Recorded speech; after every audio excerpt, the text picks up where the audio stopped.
No, I expect people to do well here. Yeah. Just like I expect this next comic I've ever seen to do really, really well. He looks funny.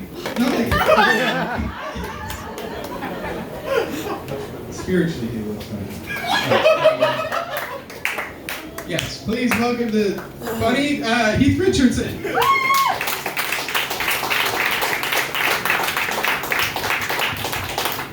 Well, I'm digging myself out of a hole. Thank you very much to our very funny host. Seriously, thank you for our host. What a great job you're doing. Thank you for all the comics and for Bob letting us do this. I've never been here before.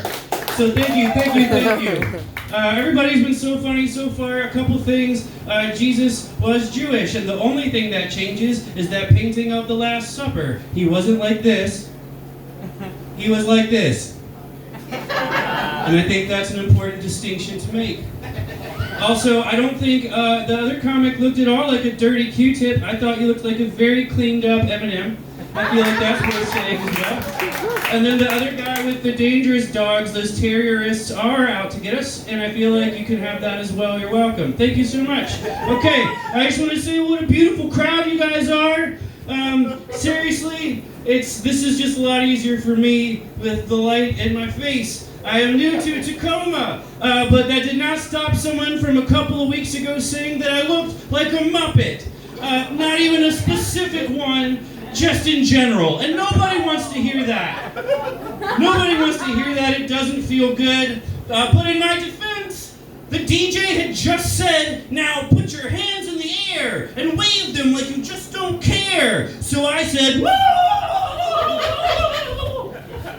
So he wasn't wrong.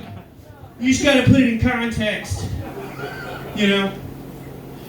One time someone said I looked like a mad scientist, and I didn't know that was still a thing. Can we all be honest about that?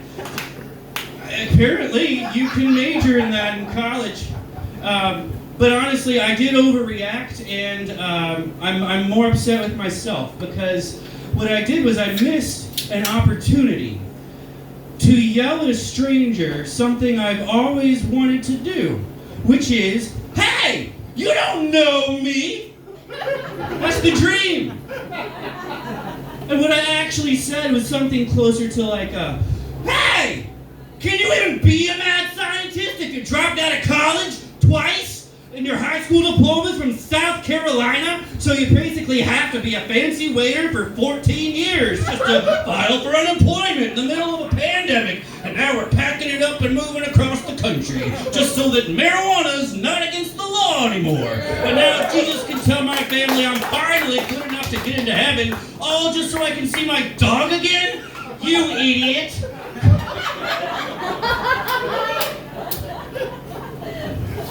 When I was a kid, they taught us that you can't use a word in its own definition. Like, you can't use a word to describe itself.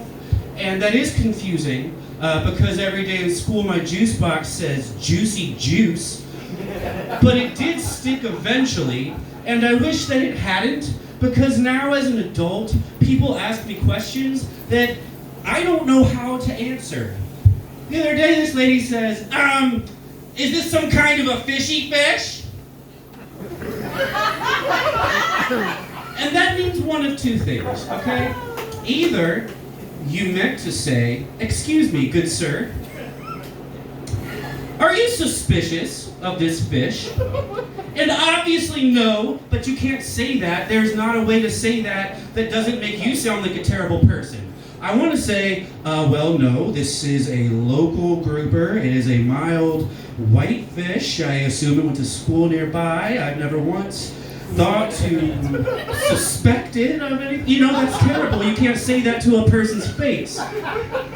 The other thing you are probably asking me is, good sir, do tell, does the fish taste like fish today? And here's the thing. It actually is fish. Therefore, it should taste like fish. You don't ask that question about anything else. If you ever asked your server, excuse me, sir, does the chicken taste particularly chickeny today? I don't really like chicken. Am I going to enjoy that? No! I would take it a step further. If you ask your server, "Excuse me, sir, does the fish taste like fish?" And they say, "No, it tastes just like chicken." That is a fishy fish! Thank you, my name is Heath. Y'all have a great night. Yeah, Eve.